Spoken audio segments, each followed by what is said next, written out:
it's time for Superfast 50. I'm Shivangi Shukla. Let's get started. Prime Minister Modi dialed senior ministers and officials in a tweet. Prime Minister's office said that he took stock of the situation in the wake of excessive rainfall in parts of India. Local administration, NDRF and SDRF teams are working to ensure the well-being of those affected. Delhi CM Arvind Kejriwal held a key meeting with all ministers, officers and mayor over the situation in the national capital due to non-stop rainfall. CM Arvind Kejriwal said that the flood-like situation is unlikely in Delhi. However, the government prepared. IMD has also issued a yellow alert for Delhi today. मैं समझता हूं कि पूरे northern India में यहाँ जो प्रभावित इलाके हैं वहाँ की सभी सरकारें अपनी अपने तरीके से लोगों को राहत पहुँचाने के लिए काम कर रही हैं और हम सबको मिलके सरकारों को और लोगों को मिलके और सभी पार्टियों को मिलके इसके ऊपर लोगों को राहत पहुँचाने की ज़रूरत है।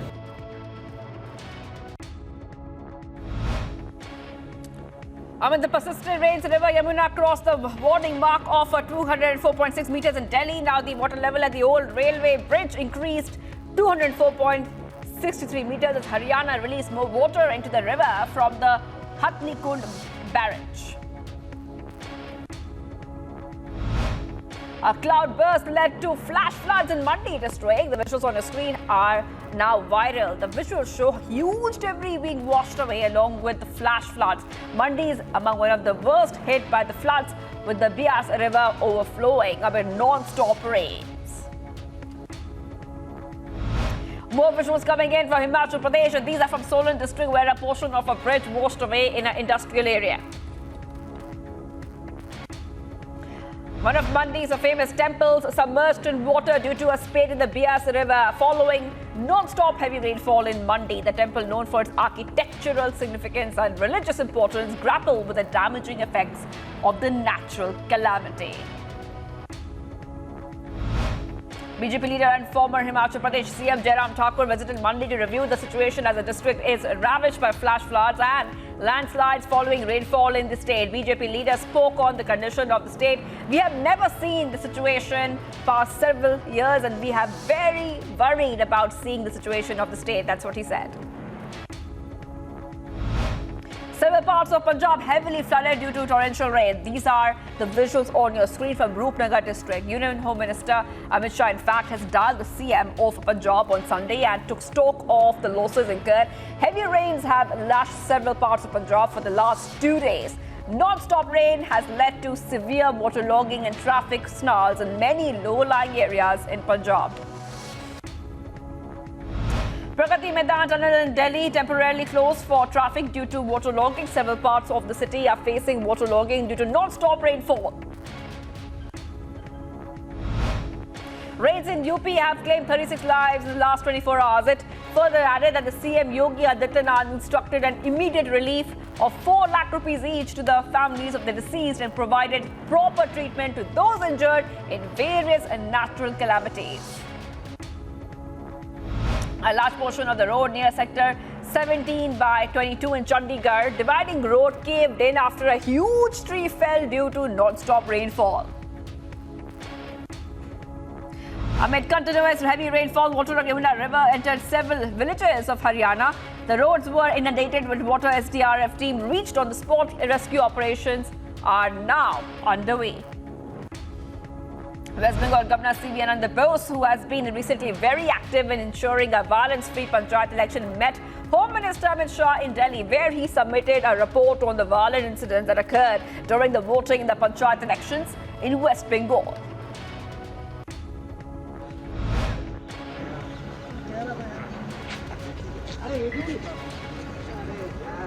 What was the meeting all about? What was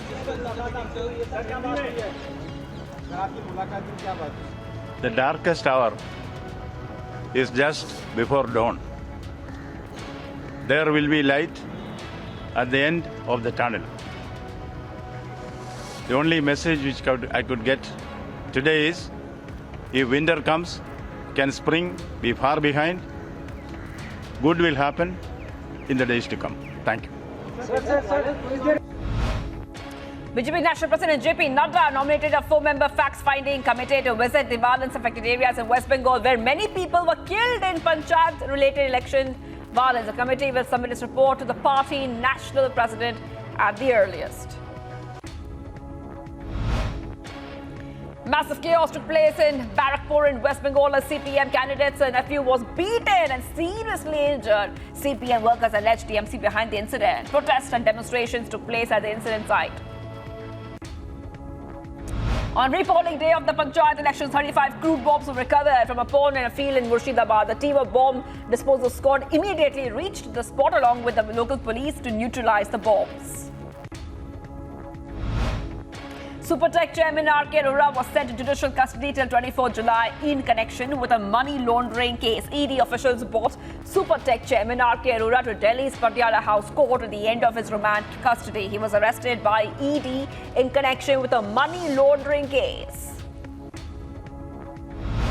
When asked if he saw himself as the opposition face in 2024, Samajwadi Party chief Akhilesh Yadav said, and I quote here, "We have many faces for PM posts. When the time comes, we will decide," unquote.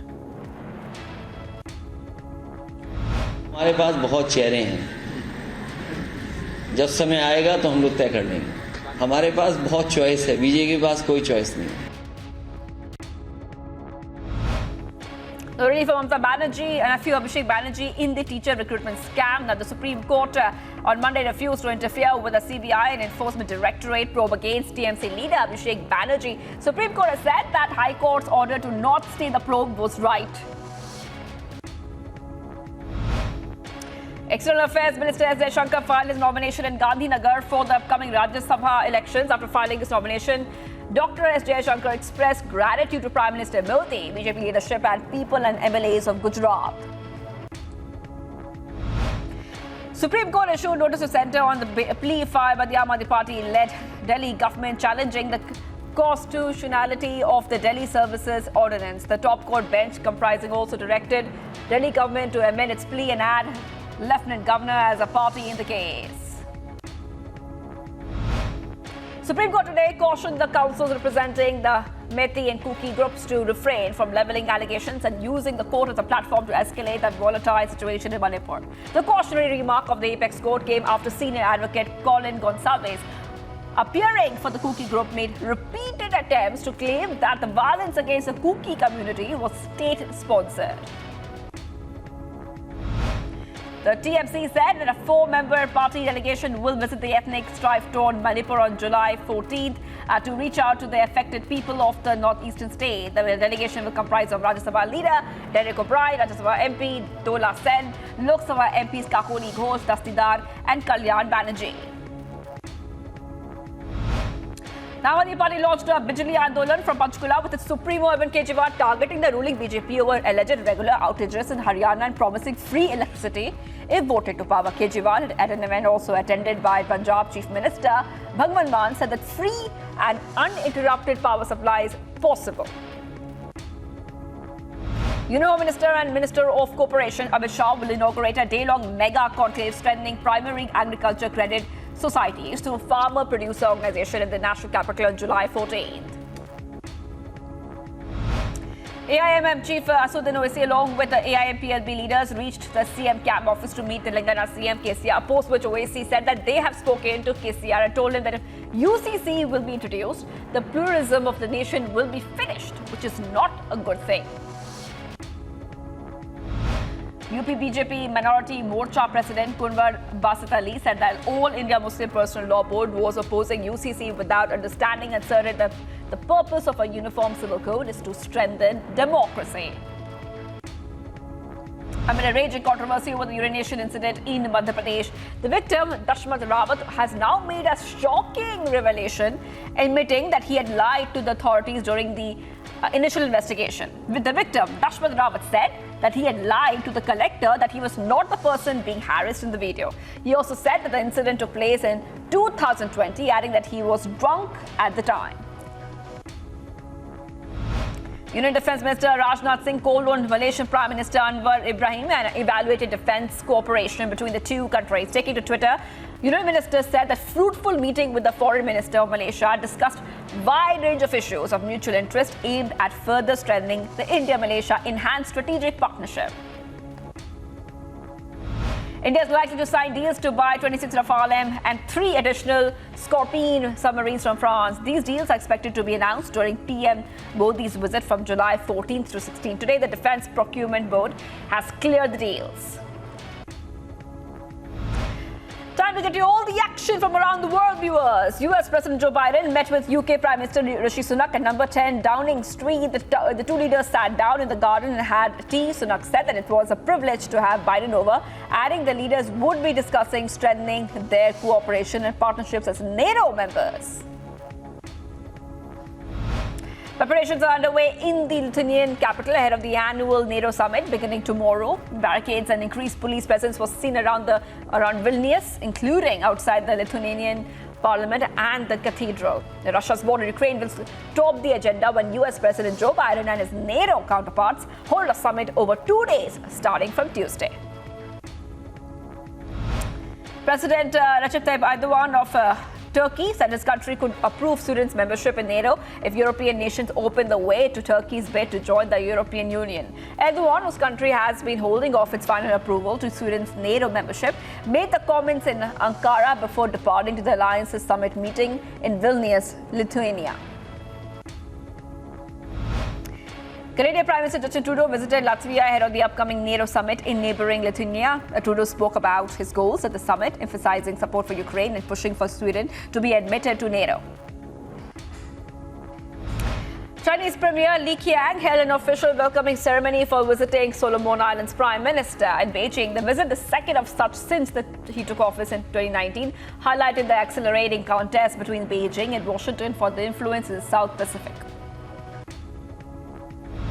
Iran's foreign ministry rejected reports of negotiations with Israel over prisoner swap, calling the allegations worthless propaganda. Iran's foreign ministry spokesperson said, "We attach no value to and have no response for the remarks made by the regime." The preliminary results showed Uzbekistan's incumbent president overwhelmingly has won a new 7-year term in a snap election where he faced 3 weak opponents.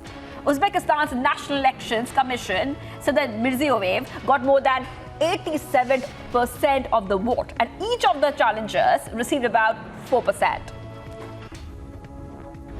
Falcon 9 rocket launched 22 Starlink satellites into space. SPACEX launched the rocket carrying the satellites from Cape Canaveral, Florida, in the night sky successfully. An early morning shooting in a nightclub area of downtown Cleveland sent 9 people to hospital, but no fatalities were reported. Someone opened fire toward a group of people in the warehouse district shortly before 2:30 a.m. as the clubs were closing.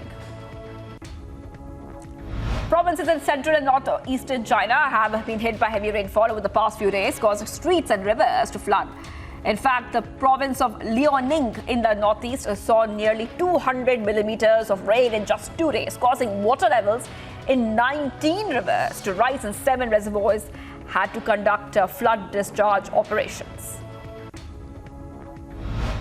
Viewers, getting you all the sports action we're tracking on Republic TV. Commonwealth Games champion and badminton player Lakshya Sen put up a remarkable performance to secure his second BWF Super 500 title by defeating China's Li Shifeng and winning the Canada Open 2023. The 21-year-old shuttler from Almora addressed the media after his historic victory. I kept on getting better after the first round, and I had a really good first round where I was just thinking about that in the beginning. But then, as the tournament went ahead, I opened up a little bit more, got used to the conditions very well, and I think even yesterday and today I played the good tactical game to win the matches. The inaugural edition of the LANKA T10 League will be held from December 12th to December 23rd. Now, the tournament, which was initially planned to be held in June, is shifted to December. Netherlands skipper Scott Edwards has emphasized on the need for his team to deal with spinners better than Sri Lanka, after Sri Lanka had cruised through victory in the final of the Cricket World Cup qualifier final. Two first-half goals secured Fluminense a comfortable 2-0 win at home to International in the Brazilian Serie A Championship. And this win moves Fluminense up one place into 5th spot. Kylian Mbappe arrived to find the village of his ancestors. Thousands of fans were waiting for him at Cameroon as he went to Cameroon.